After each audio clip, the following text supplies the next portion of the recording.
And the hot of the back room, the back area gets so hot. Oh, I think but that's just you, it's Dan. so Only you. cool. I mean, you Yeah. get that whole great area to bring so many people together to have tastings and schmooze. I thought it was really, really fun. Yeah, Yeah. for sure. Awesome. Would love to have you back Yeah, anytime. I love it. Plus, you get to move some product and you feel really good about yourself. Oh, Yeah. for It's like I made an sure. impact. It was great. I know. It was Yeah. really fun. And it's also nice to meet people that buy your product. You know, it's Yeah. like you actually get to know who is going to be enjoying your spirits and whose celebrations it's going to make an appearance at. So that part's really fun. I Well, love and the that. crowds draw in the right people that you want to be talking to as well. It's Oh, not for just people sure. there that are walking by, grabbing a shot glass or a communion Sure. glass, taking a quick one, and going to the next table to see what they can grab. It's Right, people there that exactly. want to be there. It's a very different vibe. It's more Yeah. serious. It's more I want to know what's going on vibe, Yeah. Mm-hmm. Yeah.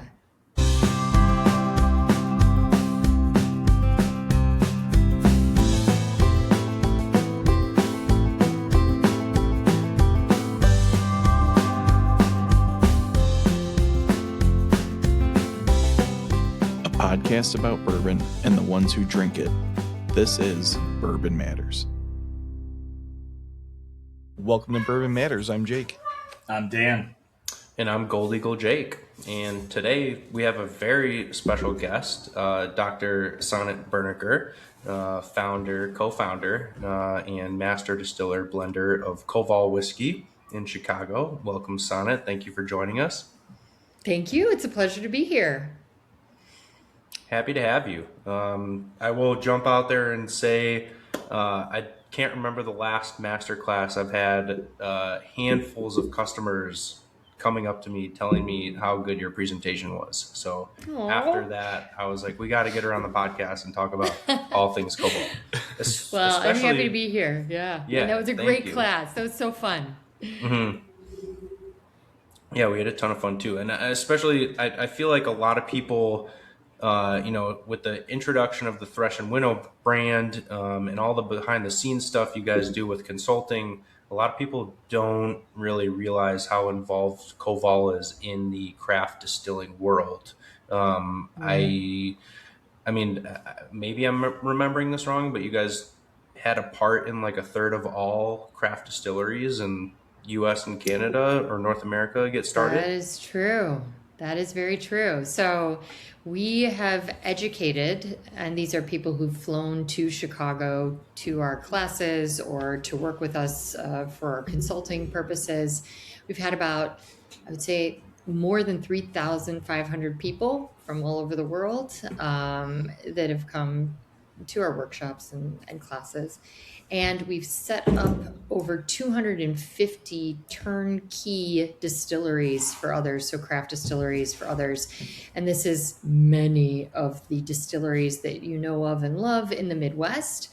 But this also extends to, the largest distillery in Uganda, the first distillery in Jerusalem, 3 of the top craft distilleries in Japan. We set up multiple distilleries throughout Europe, just set up a distillery in Belize. So we've been very involved in, helping others in the industry grow and develop, and even some big names. So we also have been involved in a lot of consulting. So not just setting up distilleries. So in the past, we helped High West upgrade some of their equipment because we also represent a lot of manufacturers that create equipment for craft distilleries, whether those are stills, tanks, bottling lines. We're really a connector for all of the kinds of equipment that people might need, if they're trying to start a distillery or upgrading their distillery or wanting to create a custom, still setup. But we've also helped with a lot of things related to, product development, also white labeling. We've made some batches for Whistle Pig before they had a still. We've worked with a lot of other brands, even Journeyman close by. Their first batches were made at Koval. And it's just so much fun to be a part of the industry on so many different levels. So making our own spirits, but also helping people make, their spirits and come into the industry and be able to succeed. Very cool. Yeah, that's awesome. So I'm going to fast forward just a little bit for a second. Koval started what year? 2008. Okay, 2008. Were you guys doing consulting work before that, or did you start Koval and then the consulting work came later? Well, we actually came from completely different careers. Now, Robert, who is like Master Distiller, he's actually a distiller's distiller. So people come to him from all over the world to help troubleshoot. He really is. I mean, he helps other people who are, very entrenched in the industry. And so Robert grew up distilling. His grandparents actually have a functioning distillery, winery, cidery. They make pretty much everything. It's also very biodynamic. They grow all the fruit for their brandies. So this was something that he did almost as chores growing up. Did not think that he would do this for a career. He actually got a PhD in economics and politics. I was a professor. When we met, we were both kind of in academia, and Robert was the deputy press secretary for the Austrian embassy. So I guess this is proof that you can completely change your life, and whiskey is the solution, because it is a solution. But whiskey sounds way more fun than politics. Yes, there you go. There you go. I mean, politics are often involved in whiskey, but, but at least in Illinois, no. But so we basically, left our careers to do this, in part because we were at a crossroads in our life. And it's the kind of crossroads a lot of people come to when they're expecting a child. So, and you start thinking about your life in a very different way. Like, how do I want to live? Who do I want to, be near? Do I want to be close to my parents? And so we both decided that we wanted to be in a city we loved. We're both very in love with Chicago. Then we won, and I'm from Chicago, and this was like my ruby slippers was my way to get back, is start a distillery. So we both love Chicago. We wanted to work together because we both have very different skill sets, and we also work well together. So we thought that this would be a great opportunity to just completely change our lives and careers and do something together in tandem. And we wanted to be close to family. My parents were aging. This is something that I think a lot of people deal with, is that, in American culture and society, at least when I was growing up, and I'm Gen X, it was kind of thought that you go to college far away, and then from this faraway place that you are, you might go to another faraway place from where you call home. And then your life is just happening far away from your parents as they're getting older and older. And, in other cultures, that's not the case. You want to be close to family. You want family close to you. And I sort of felt like, having a child, if we're going to reinvent our whole lives, why not do it and be able to be there for our parents and be there for our children and have it all in the city we adore, Chicago. Nice. Very nice. Go ahead, Neil. So no, go ahead. I was saying something different. Well, so I guess I'm trying to, you both have these incredible backgrounds. Obviously you know what you're doing if all these other distilleries are trusting you. I'm just trying to wrap my head around how you've been able to tap in such a large scale, like obviously you must have some sort of you mentioned the plug and play system. You must have some kind of training method done. Is it you two traveling to these distilleries to get them started? Do you have a team of people that goes In the out? very in the very beginning, Robert and I did everything. So when we set up Catoctin Creek and helped them, and when we were setting up some of the very early distilleries that we worked with, we were together. But as the business grew and, our family grew, it started off with just one child in a pack and play, and then we had two boys. So it ended up being that Robert sort of took over more of the consulting. When it came to the kind of consulting that I would do sort of the tough love part of it, to talk about the business side of everything and the distribution side of everything. So, for example, when we would teach with the Siebel Institute, which is somewhere where we also taught as sort of assistant professors or whatever you would call it, like people that would like brought in experts. Robert did all of the distilling side of things and brought people over and walked them through how to do it all. And then I got to talk about, the whole business framework, changing laws, all the things that I've been very involved with since we sort of had to take different sides of the business to move it forward, because we have a very small team. So, Robert would go and do installations, often with our vice president, who's been with us from the very beginning. He was our first intern.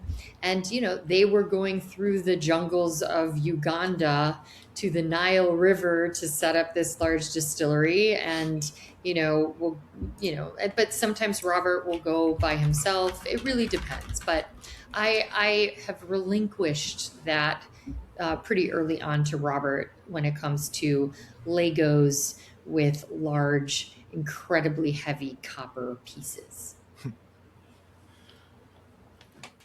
All right, so question here on the Ugandan side. Are you Sure. doing more of like a millet and sorghum and rice there, or is like cassava's is No. cassava still a thing, or Totally what's the primary different. grain? It is sugar. Sugar? Okay, It's all sugar. gotcha. Yeah. But in our consulting, we've had so much fun working on so many different projects where, we've had people come to us that want us to make a baijiu, and not just like sort of an American version, but like they wanted something very old school where like clay pots were involved, and we got to make a lot of different types of things, which has been really fun because we get to be a part of other people's really interesting journeys when they're figuring out what kinds of spirits they want to make or not make. So you must kind of know like a little bit of like everything that's involved in distilling. Oh, for sure. Different absolutely. cultures, different equipment. Absolutely. I'm trying to like wrap my head around, because for most people it's hard enough to distill, one spirit, maybe two spirits, and to use one type of still. But you've probably seen every single type of still or distilling method For out sure. there. Are you Absolutely. learning a lot as you go, or do you feel like you kind of... we learn every day. I mean, Yeah. honestly, the consulting side of things has been fantastic, because not only do you get to have fun and try and help other people have a successful, for a lot of people, distilling was a second career. I mean, not just for us, but, so many people that we set up, we helped people, who used to be lawyers or weathermen or, like so many different fun careers. And they wanted to do this similarly to how we left our career to do this. And yet, you learn so much from, everybody else's journey and what they're trying to accomplish, and in trying to troubleshoot for people. That's part of the fun, I would say, but it also is part of the benefit. I mean, I was a professor in Germany and in the United States before we did all of this. And I felt that I would always learn so much from my students and so much from what they were interested in, which would then force me to be more interested in it. That this is very similar. So it's sort of like you may change your career, but you never leave anything really behind because you take all that knowledge and your approach to life with you. Yeah. So, kind of curving a little bit with the so-called slowdown right now, how has your consulting business changed? Are you Oh, still getting distilleries up and running? And I'm sure most of that's probably in other countries, or is it more so how to, transition business models? it's more in other countries, to be Okay. honest. I would say what we've done a lot of, which is very sad, is help people try and sell their equipment, or figure out some form of transition. Yeah, it's a difficult time, but I do think that it's not going to be like this forever. I do think that there's a lot of room for distillers in the United States. There's a lot of room for various business models within the distilling framework. Whether it is distilling for others, creating different kinds of products, being a venue, being a place in which people might have a distillery restaurant, a distillery pub. I mean, there's so many different opportunities out there. I think it's never a bad time to start a good business. But I think that the challenges out there today make, make the process very tenuous. Yeah, we've talked a lot on the show about the need to kind of pivot towards the experiential, kind of thing Yeah. that millennials really want. Yeah. And like It a lot of helps. distilleries, are doing that, which is good. Yeah. Yeah, it really helps. I think that for a craft distillery today that's still not like secretly Bacardi, like somebody who's really Yeah. truly independent and private and small, run operation, having a way to have events and bring people in and have an experience is really going to be key. I think that right now that's key, and then that can provide a really good base and foundation to build on, because then you have a base, Mm-hmm. So like a in distribution model today for a very small distillery would be hard. yeah, Yeah, absolutely. with so on the whiskey side, obviously from being in Illinois for a long time, knew the guys, knew the products. We talked a little bit beforehand. Obviously, one of the big things with you guys is organic grain, Hmm. and then using a millet for a whiskey. What got you Yeah. guys onto? Because there's very, very few people that I've ever seen that use a millet. So what Yeah. kind of brought that on, and what challenges does that bring compared to your normal bourbon and wheat, or corn and wheat and corn and rye mash? Sure.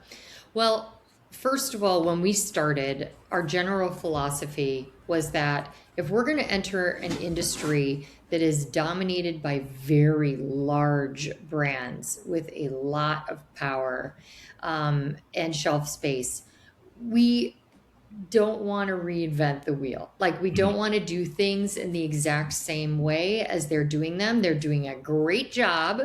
And maybe the path forward is to provide something that could also be great, but be very different. So offer something unique to the market. So we wanted to do this in a few ways. The first way in which we wanted to provide something unique and different to the market is by taking an approach that is normally applied to brandy making and use that for distilling and grains. And so Robert, as I said before, comes from this Austrian distillery family where they make a lot of brandies. And when you're making a fruit brandy in Austria or in Switzerland or in France or Germany, you're only going to use the heart cut of the distillate because you're not really going to be aging it at all in a barrel. And as we know, a barrel adds a kind of filter to a spirit because, the char acts as like a filter, a carbon filter that can mellow things that might be a little bit, off or whatever. So if you're not going to have that as an option, and it needs to be perfect, right out of the bottle, right into the bottle and out of the bottle, you would only use the heart cut of the distillate. So that limits what you can use. Obviously, hopefully nobody uses the heads because those will make you go blind and crazy. Although we've got some nice werewolf folklore that comes from that. And then you've got like the hearts, which is like the purest ethanol portion of the distillate. It's like the fillet of what comes off the still. And then you have the tails. Now, traditionally in America, one would take the tails and the hearts and put them together and age them in a barrel, and it makes a fantastic spirit that's loved by people all over the world. Now, it's going to, however, taste different than a whiskey that does not include the tails. The tails include different chemical compounds. You'll find similar compounds as in vinegar, or, these are the long ends, the fusel oils. It's just going to be different. Now, I'm saying different, this is not a bad or a good. It's just going to be different. And so we wanted to do something different. And so we took this brandy approach. We applied it to 2 grain. We used only the heart cut of the distillate, and that allowed us to have a very clean, bright, sort of grain-forward flavor that's similar to what you get from a lot of Japanese whiskeys. A lot of Japanese whiskeys also have a tighter cut on the hearts, and that's probably why our products do very well in Japan, because it sort of is in that same kind of vein. Now, that was one way we wanted to differentiate ourselves. Another way is that we wanted to use enzymatic fermentation. So we do not use malted barley to try and help us with the fermentation process. We actually use enzymes. Funny enough, this is actually something that was brought first as a innovation in distilling to Chicago at the World's Fair at the turn of the last century by Dr. Takamine from Japan. So he cracked the code, figured out what was going on with koji and in making sake. And in doing that, he was like, wait a minute, this would be a fabulous innovation for distillers. They wouldn't need to use all this malted barley, and they could, have a very clean, bright spirit. So he brought this to Illinois and to Chicago, in part because most of the distilleries at the turn of the last century were churning out whiskey in Illinois, not other places in America. Sadly, we lost this industry. You're avoiding using that state name, aren't you? Yeah, we sadly lost the industry to another state. We're going to try and bring it back, but that it was the reason why Chicago was a great place to introduce this innovation. So, and I believe it was also the first biopatent in the United States. But so that's another thing that we wanted to do to sort of differentiate ourselves. And I would say there are probably 4 things. The third thing is that we wanted to use alternative grains. So when we first started, we worked with, oat, we worked with millet, we even worked with spelt as well. And these were not common grains in the American whiskey world. In fact, I think when we first started working with these, We were called the leaders of the alternative grain scene by, I think, Wine Enthusiast magazine. But, because we really wanted to do something different. What's great about, our marketplace and, is that we're, you can introduce new things and see if they stick and if people are interested in them. And so we wanted to offer that. The fourth thing that sort of differentiated us and what our identity as a distillery is that we were organic, as you mentioned before. And we wanted to be organic, and we were organic from the very beginning. So for us, this was not a gimmick. This is because Robert literally grew up on a farm and understands the importance of organic farming. And we wanted to carry that over to our distilled spirits because, after all, these are agricultural products. And so if you think about it, there's a very direct, connection for us because we work directly with the farmers that grow the grain for us. So we can literally trace every bottle back to the fields on which the grains were grown. But as we grow, the farmers are able to also grow more, of the grains. And so, in the past, when we were helping a bunch of distilleries get started and they were also deciding to go organic, it really made a big difference. These were cooperatives of organic farmers or organic farmers, individual organic farmers that were able to grow more because of the distilling industry starting to get interested in organic farming. So, and we took it a step further, even more environmental, in that millet is a regenerative crop. So whereas other grains suck the nutrients out of the soil and leave the soil kind of a little bit depleted and maybe even a little sad, millet actually puts nutrients back into the soil. It's like a hug to the land. And while I can't say whiskey's good for you, I can say millet is good for the land. So at least there's that. And whiskey was and once so that's medicine. been important. So Pardon? whiskey was once medicine, so it's got to be good for you if it was medicine. Well, I can't say that, but you can. I will allow you to say that. My grandma says it's low carb, so. Yeah, there you go. Low sugar. Well, Low sugar. Not sure about that one either, but we'll let it slide. Did they? So were the farmers you guys using? Were they actually growing millet, or is that something? Because you don't see They a grow ton a lot of more millet now because of Okay, us. I was gonna say you don't see a ton of millet grown in the U.S. No, so I and didn't know I if can that was actually something they tell had you. to figure out to learn, or Well, we had an issue with millet because in the very beginning, we were originally working with a cooperative of organic farmers. And so they were, they had some millet, probably for parakeets, not many people really knew about millet unless you were a bird, for anything about a decade, or 20 years ago, close to when we first started. But as we started, we noticed, little by little, this gluten-free, wave was sort of starting to get bigger and bigger. And so cereal companies started looking towards millet for creating gluten-free cereals. You started seeing millet in gluten-free breads. I remember going to Whole Foods and there were little millet balls in one of the breads that they would have. So it started becoming more and more popular.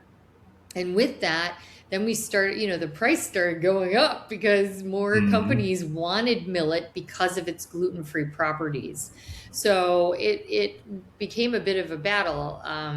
Hence why working directly with a farmer that grows specifically for you makes that a lot easier.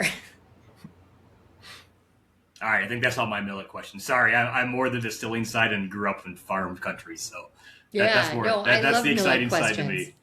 Well, I love Dan, millet questions. we also, while we're talking about millet, you were the one that brought the millet thresh and winnow to my attention. Were you not? Yeah, it's because I'm smart and I know good whiskey. Aha! Not hard reason don't to yeah figure don't out. tee him up with that. Well, no, we've had we've had Blind Barrels on the show before, and they had the Millet bottled and bond whiskey in one of their kits, and Dan Dan and a friend really enjoyed it, and wanted to know where to get it. So he asked me about it, and I was like, I've never heard of this, and talked to the distributor, and they had it in stock. So we'll give Dan a little bit of props there for Just is really tiny. I'll give you a lot of props, Dan. I'm thrilled. I'm thrilled you enjoyed it and you passed it on. Yeah, And I heard it was one of the favorite of the tasting that night. So. It was. I think it was the best seller at the master class that we hosted Sonat for. So if you're curious about all this millet talk, I believe we have some in stock. So definitely check some of that out.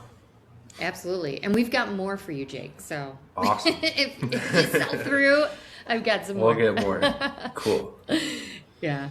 Yeah. No, I mean, millet's fun. And that's exactly the kind of thing we wanted to do, is to create something that wasn't on the market, that people could discover and enjoy and decide that they really loved, or decide they didn't love it, but at least they tried something unique and different, so that's part of the fun. And I mean, I didn't answer your question, Dan, which was if it's harder or more different, or more interesting when it comes to the distilling side of it. I have to actually say millet makes it very easy, because millet, it's like mashing and it turns into what looks like vanilla frosting. I mean, it is super easy to work with, unlike rye, which is very, very viscous and very difficult to work with. Millet is like very easy to work with. So it's great on multiple levels, to drink, to work with, Yeah. That's interesting. It's always interesting, like when you, like even when I was at Whiskey Acres, like the different grain, the different corns and stuff, to see how everything goes through the cooker completely different. It's and yet to get everything narrowed in and play or just right every time has been fun. Yeah. But yeah, it's interesting to learn about the new grains. Absolutely. But even the same grain, we've distilled rye from Illinois and Wisconsin. And we've also distilled rye from further afield for others, because as I said, we've done some contract distilling, and the rye is different, in different parts of the country. So, I think that these things matter, where it's grown, it adds character. Aha. Koval Rye. There you go. Okay. Sorry about that. My computer just randomly decided to update something. And then it shot me out. I didn't know it was doing that in the background. So I was like, oh. Oh, now she said that, I see mine has an update that it needs to do too. I haven't paid attention today. So. Yeah, I don't know what it was. So goodness. But I'm back. That's okay. So good.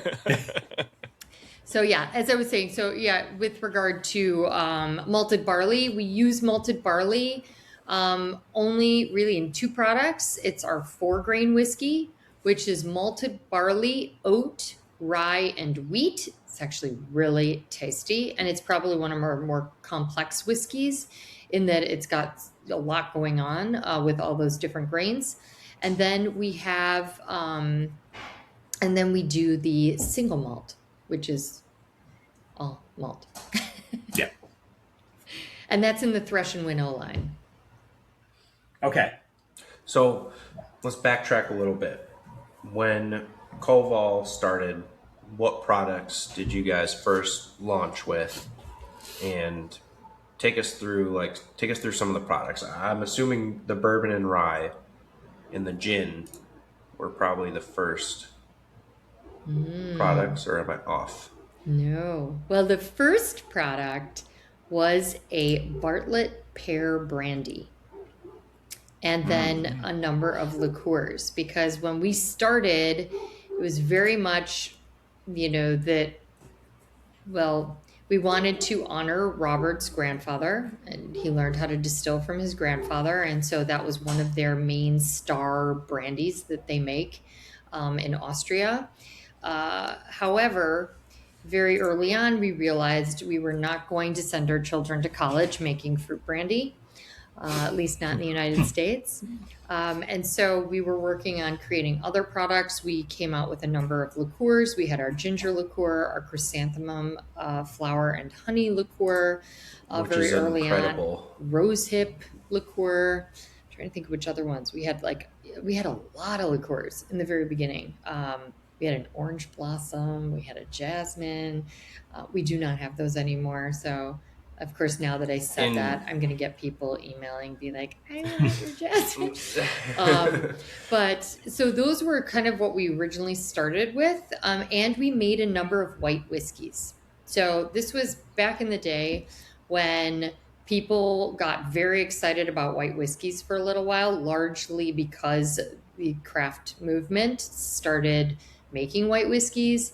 And then I believe Max Watman came out with the book, Chasing the White Dog, which talked all about white whiskey and its history. And it's a great book. And yet then we put some product away, but in the very beginning, we were making everything ourselves. So it wasn't like presto changeo, we were going to come out with like an aged whiskey, in the very beginning. It just isn't possible. It needed time.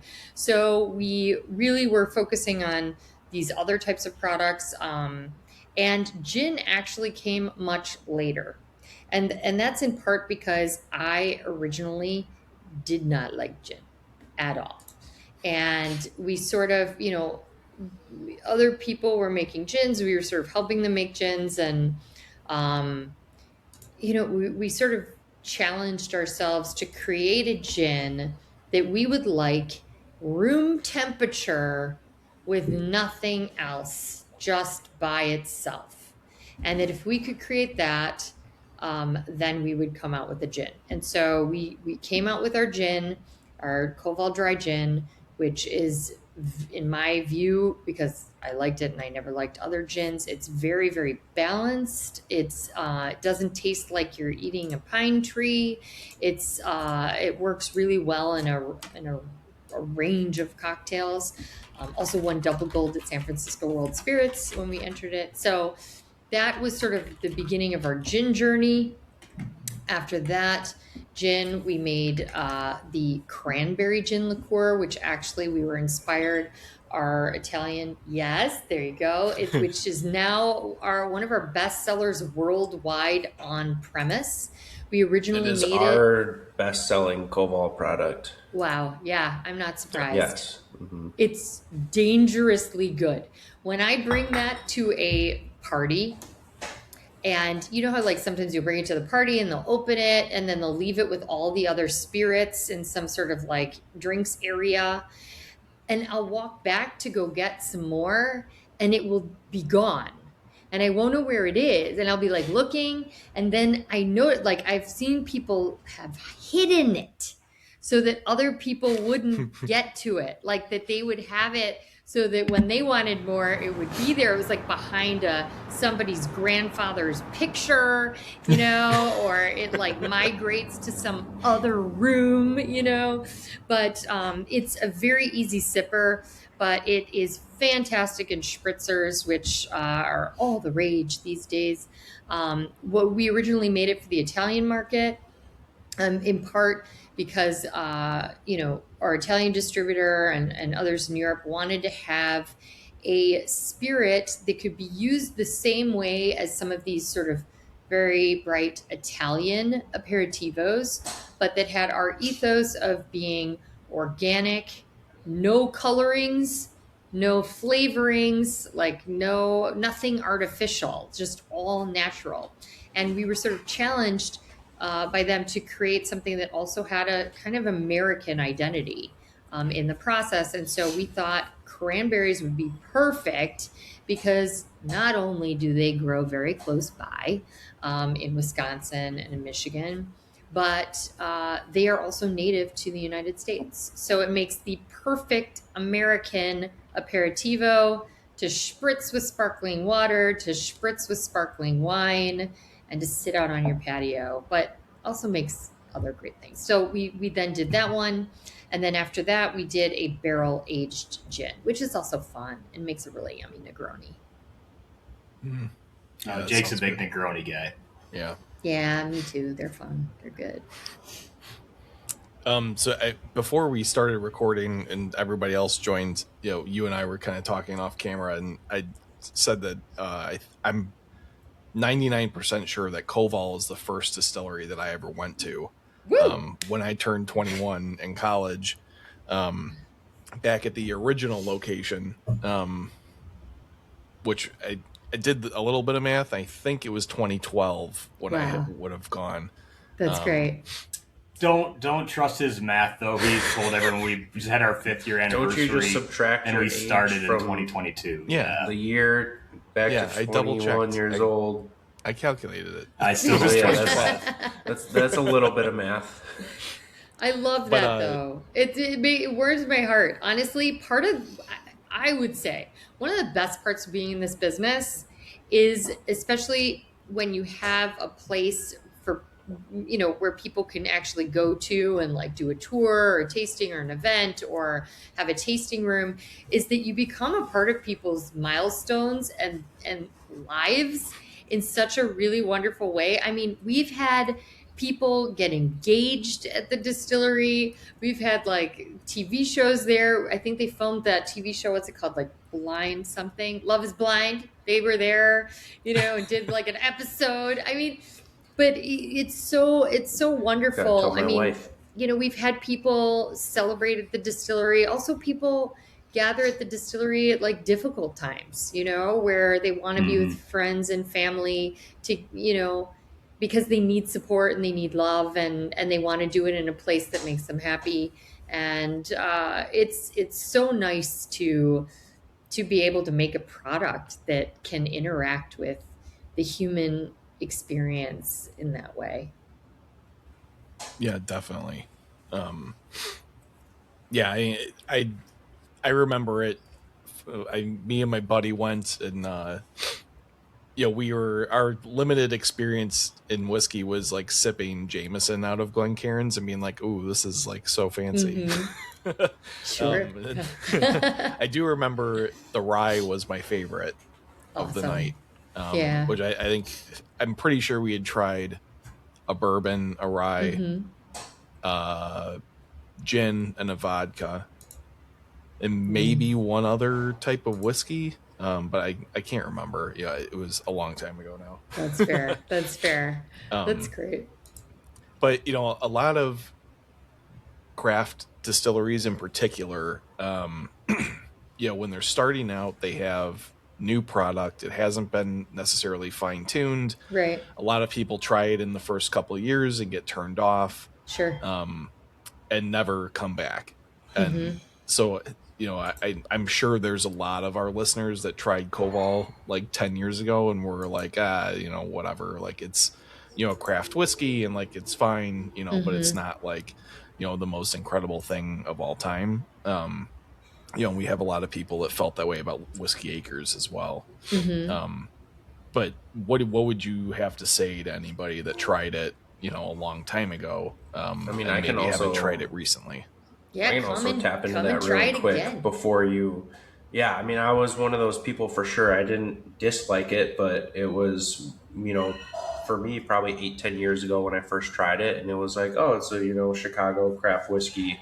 There's not a whole lot to write home about, and I say this all the time about Few, Whiskey Acres, all the local distilleries, and I truly mean it. Like, it is really cool to watch and taste the progress that these distilleries are making. And when you came to do the master class with Koval, I was impressed all across the board. None of them were really what I remembered, and maybe that's my palate adapting. And I bet some of it is also learning what you guys are doing, because you're truly doing a lot of unique things and using unique grains that other distilleries aren't. So I think there's an education standpoint that kind of needs to be addressed too with the customer. To kind of teach that, hey, this isn't your traditional 75 corn, 21 rye, a little bit of barley bourbon. This is something totally different. And if you're not ready for something totally different, you might not appreciate what you're drinking. But overall, I think the quality across the board is definitely there.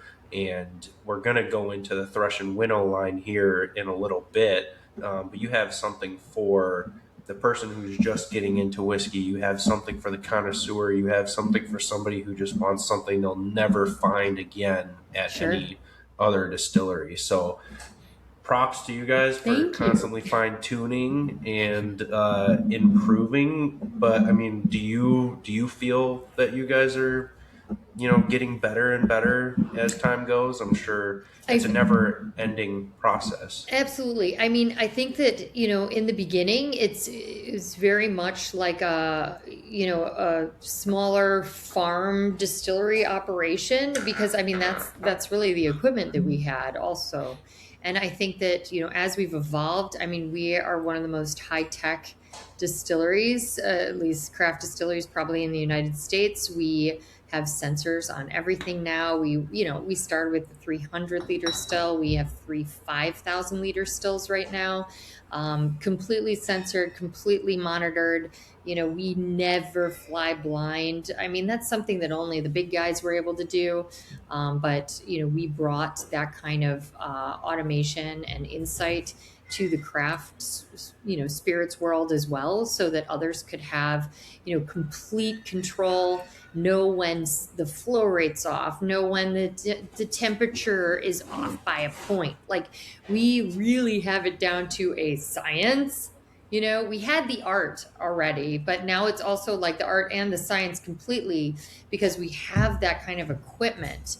When you have when you've got a small still and something's happening, you don't always know what's going on inside. You don't know if there's some sort of, you don't have that kind of repeatability either, that you have when you've got a much more, technically honed operation. I mean, we're to the point where we can collect big data too. Big data on what's going on, in the still, differences in seasons, differences in when the grains are harvested, all of that. I mean, so we really have this down to a technological, control that is pretty profound, and that's great. So I would say that, also when you're small and you're starting and you don't have the huge stainless steel tanks, and with the the glycol and all these, very big things that are incredibly expensive, it's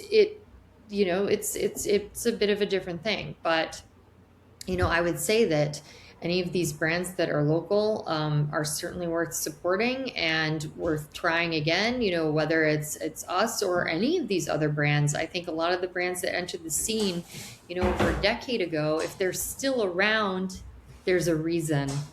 And they might be worth revisiting. And it may be that, it's a different style or a different approach or different grains. And I think that's part of the fun. I mean, I love what the big guys do. They do a great job, but I love going to places and trying things that I can't find, at a corner store.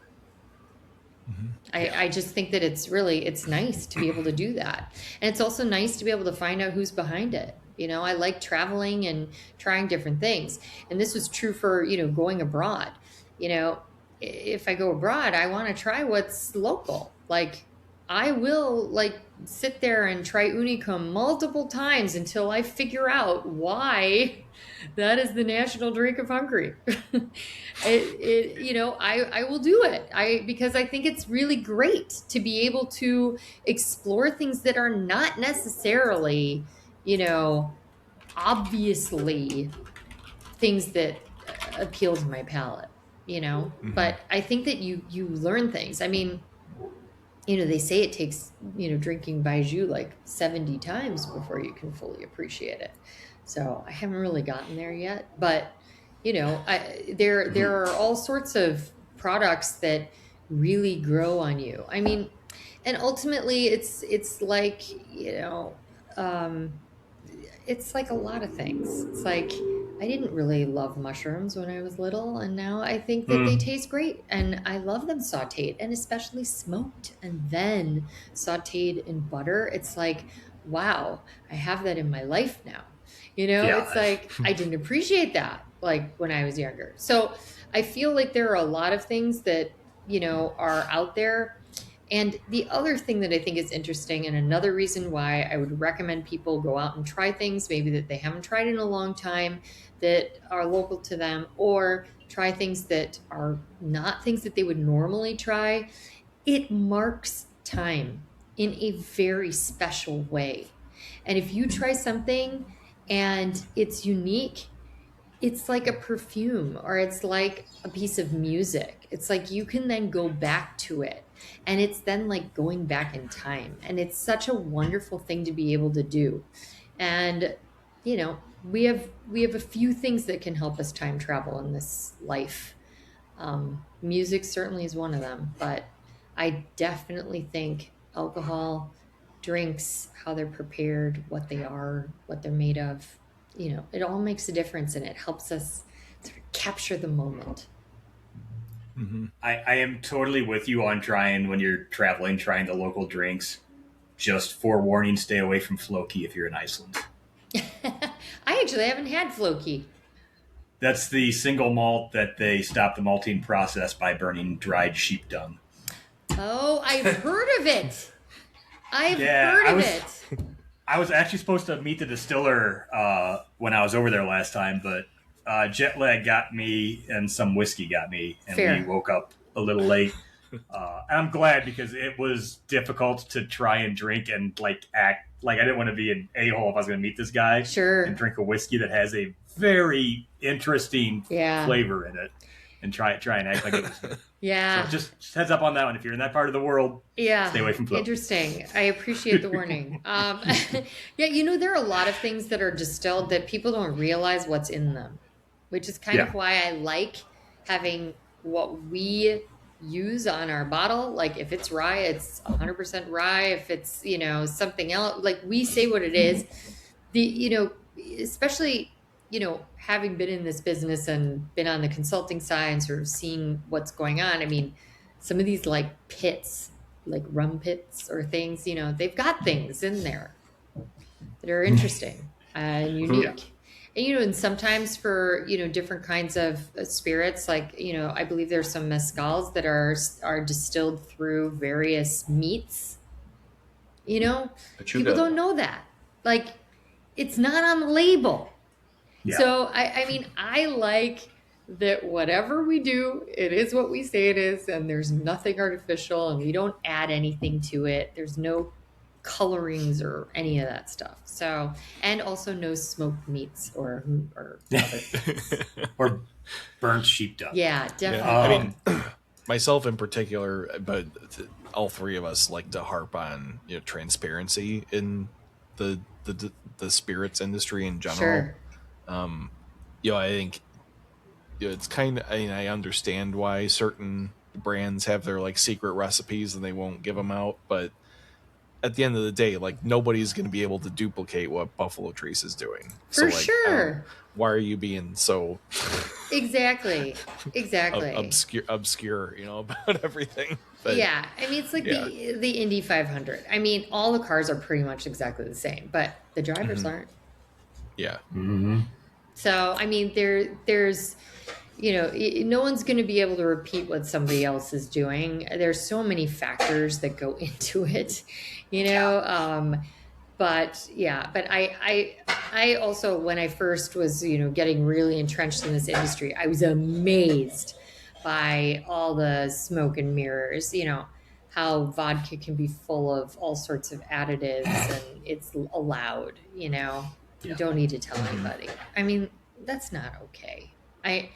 If I had more time on my hands, I would go lobby to deal with that. But I mean, it's been busy, you know. And I did get the laws changed, you know, originally. We got the Illinois laws changed. That's the biggest thing. Yeah, I got the main one changed, you know, to make it possible to have a craft distillery, do tours, tastings, retail on site.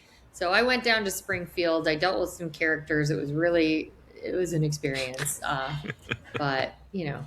On the plus side, though, you've dealt with some of the hardest politicians to deal with, so like other states should be easier now.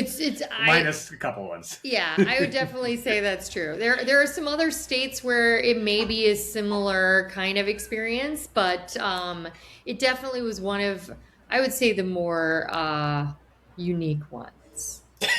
More unique ones, you know. I met some interesting characters. Yeah.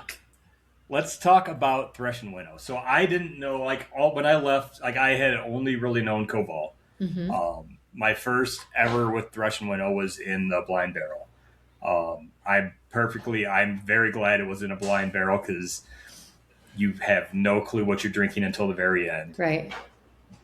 Really, really enjoyed it. It had a uniqueness to it that I really enjoyed. But that's the millet side. But when did Thresh and Winnow come about? Why did it come about? And just kind of a little rundown on that side of the Sure. Side. I mean, Thresh and Winnow was in the making for a very long time, in part because we realized that there were some things that we were making or had put away that just would not be right for Koval. You know, the Koval line, everything is pretty uniform. It's all,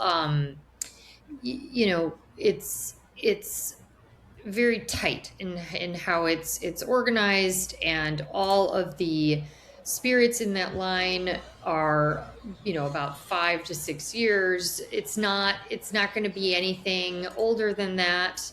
It's or at least very rarely. But we wanted to have a vehicle for doing things that were incredibly even more experimental or unique or fun. Products that we wanted to break away from the Koval line for whatever reason. With regard to the millet, millet has become incredibly expensive. It's very sort of precious. It's like a wonderful grain to use in whiskey. We wanted to have it be one of sort of the more available whiskeys in the Thresh and Winnow line. In addition to that, about 9 years ago, we put away a lot of single malt, which we wanted to have as its own product. And when we decided to come out with the Thresh and Winnow line, it was like a perfect product also to be in the Thresh and Winnow sort of family. Also, what Thresh and Winnow allows us to do is to release some whiskeys that are in very small quantities that just would not, that we wanted to really highlight like how precious or rare they were. We had that with our 10-year rye. We're going to be coming out with some more very limited Thresh and Winnow releases for the holidays.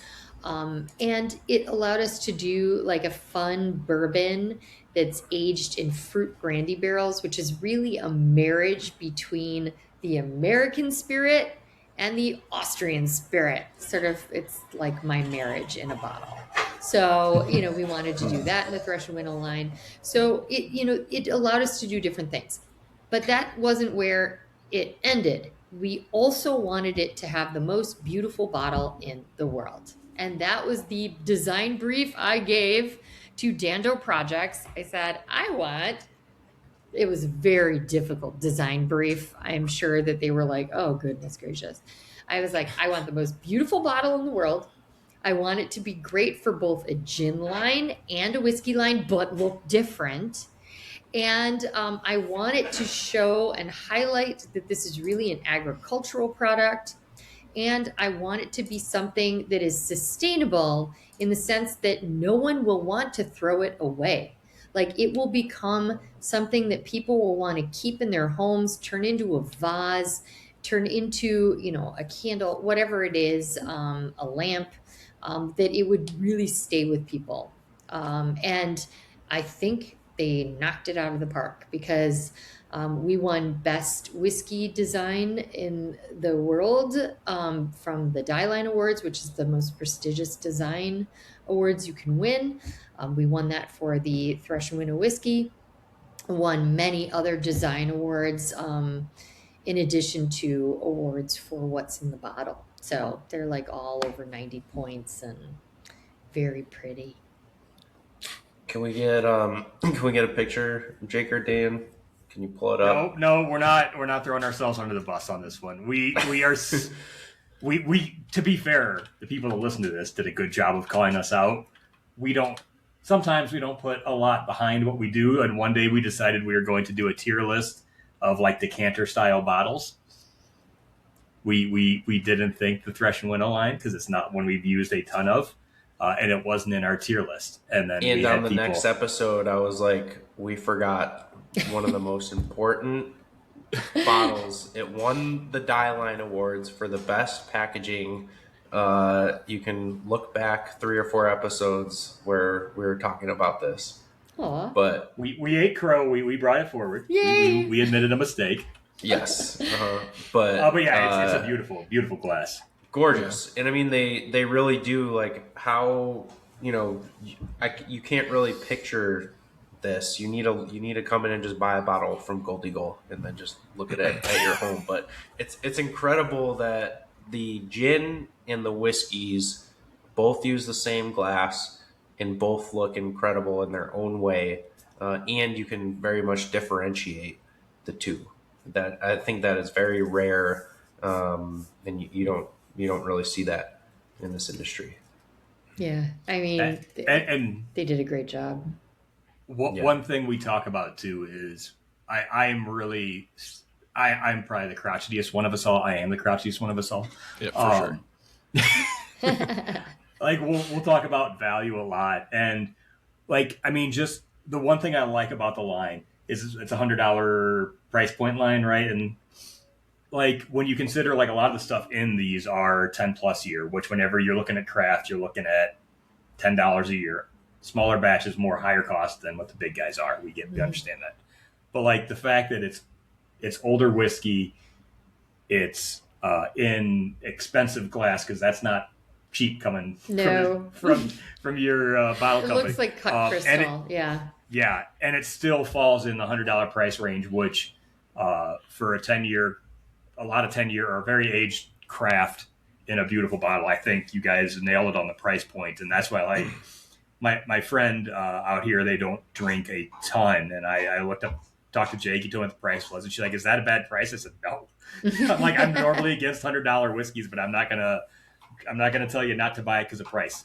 Like if you like this whiskey, this is the one to get. So that's why we got a couple bottles and brought them back to Utah. I love it. And I mean, it makes a beautiful decanter too, yeah.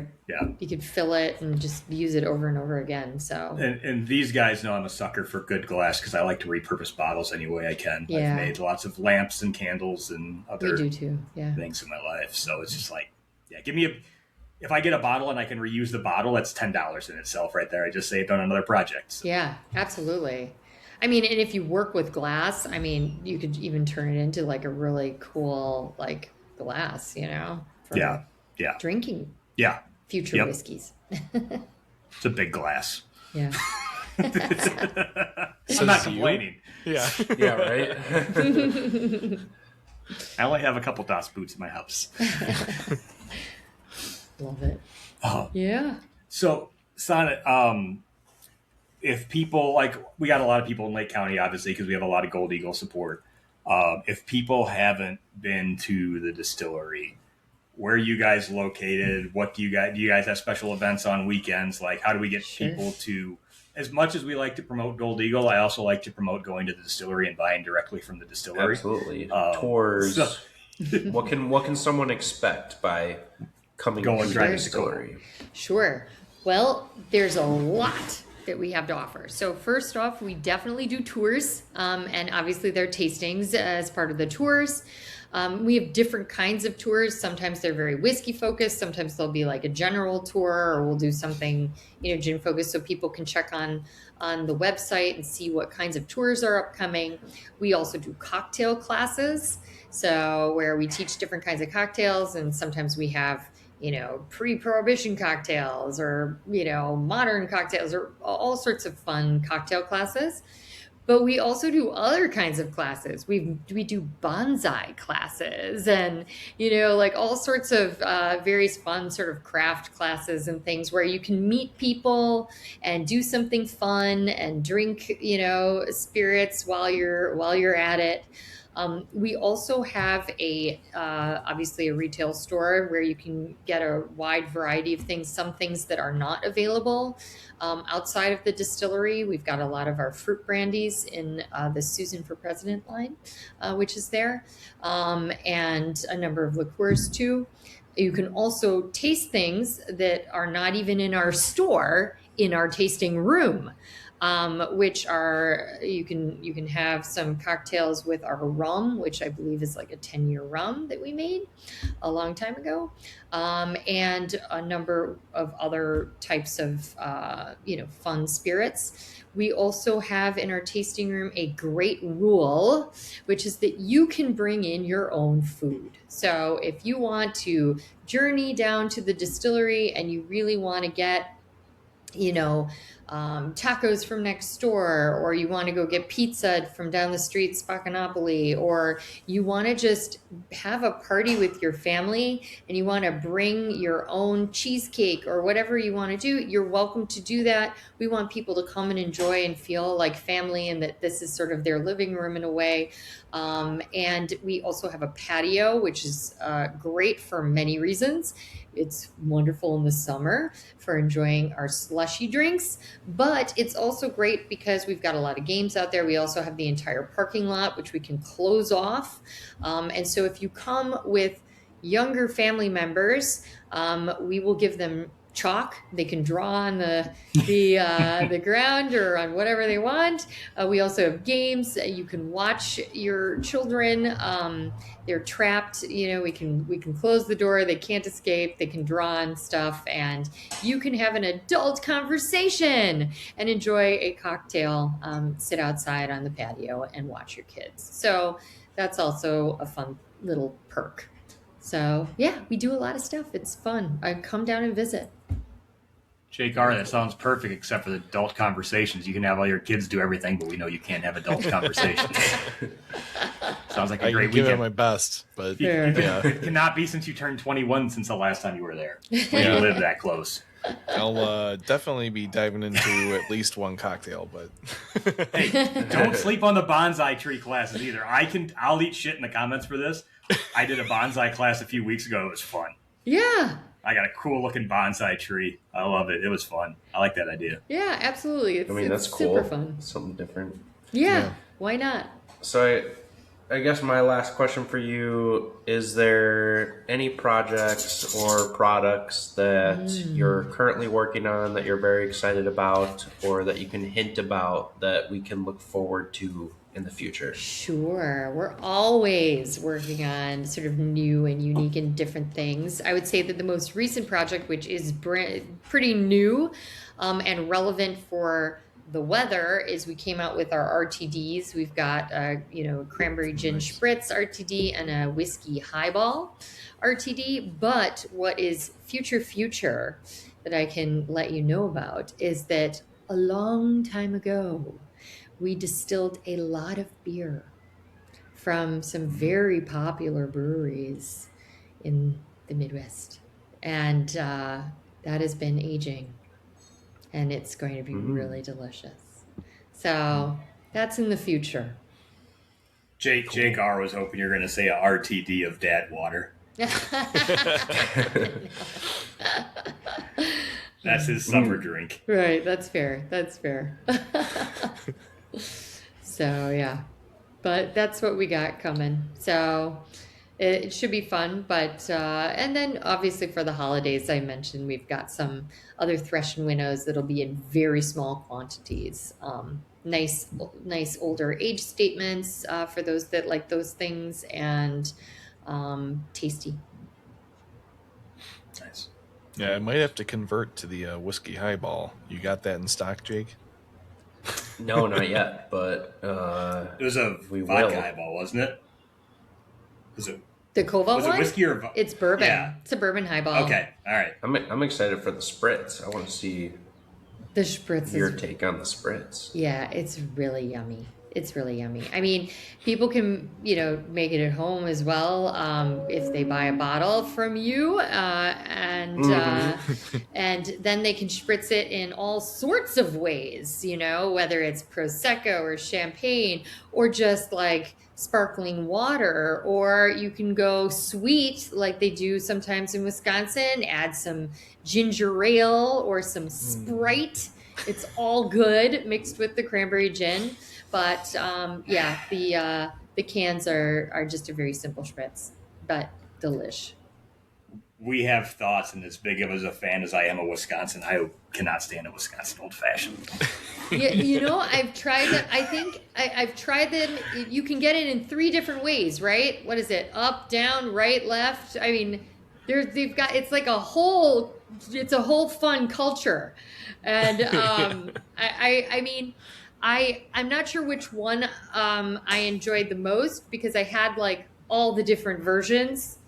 But yeah, it's like a definitely unique way to enjoy an old fashioned, and it is a bit of a surprise if you think you're getting like one kind of old fashioned and then you get like a Wisconsin old fashioned. You're like, whoa, Yeah, this is it's sweet. Yeah, I learned that the hard way one summer. Yeah, I think everyone learned that the hard way the first time. Yeah. Fair. Yeah, I'll drink my whiskey neat in Wisconsin. I will get a Brandy Alexander from at a supper club. That's fair. Those are tasty. Jake. Yeah. Oh, so good. So good. I have no shame about going and getting one ever. Me neither. I love those. Those are great. Jake, what's the coupon code going to be for Gold Eagle? Sorry, I know you're planning on it. One out. I just did. So now it's been spoken into truth. Of course, we have to give out a coupon code. There's a lot of really incredible products from Koval and Thresh and Winnow, and as we talked about, if you haven't tasted some of these in a while, or if you haven't tasted them at all, there's a lot of really interesting and phenomenal things to explore that you won't find anywhere else. So we will do BM Sonat, so BMSONAT, for 10% off any Koval or Thresh and Winnow product through Gold Eagle's app or website. Excludes items already on sale. And that code will not expire. So if you're listening to this podcast whenever, you should be able to use it for 10% off any of the products.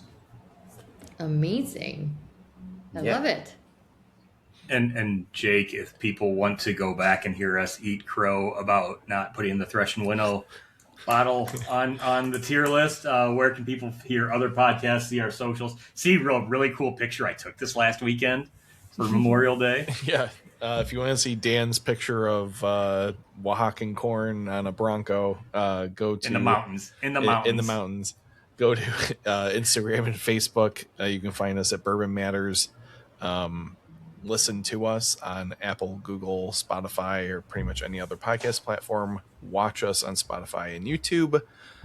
Sonat, thank you very much for joining us. Thank you. This was great. It was so fun. Yeah. Thanks for having me. I look forward to seeing you at the distillery. Yep. Yes. It'll be winter for me. That's okay. I don't get home very often. That's okay. We'll welcome you in the winter. It's a 20-hour drive. It's a 20-hour fair. drive in a vehicle that gets 17 miles to the gallon. She ain't going cross country right now. All right. Let's do it. That's fair. When you get back, we'll take a team field trip. I love Sounds it. good. You should do it. All right. All righty. Thank you, guys. Cheers, Thank you so everyone. much for your time, Sonat. Cheers. Cheers. Bye, everyone. Bye.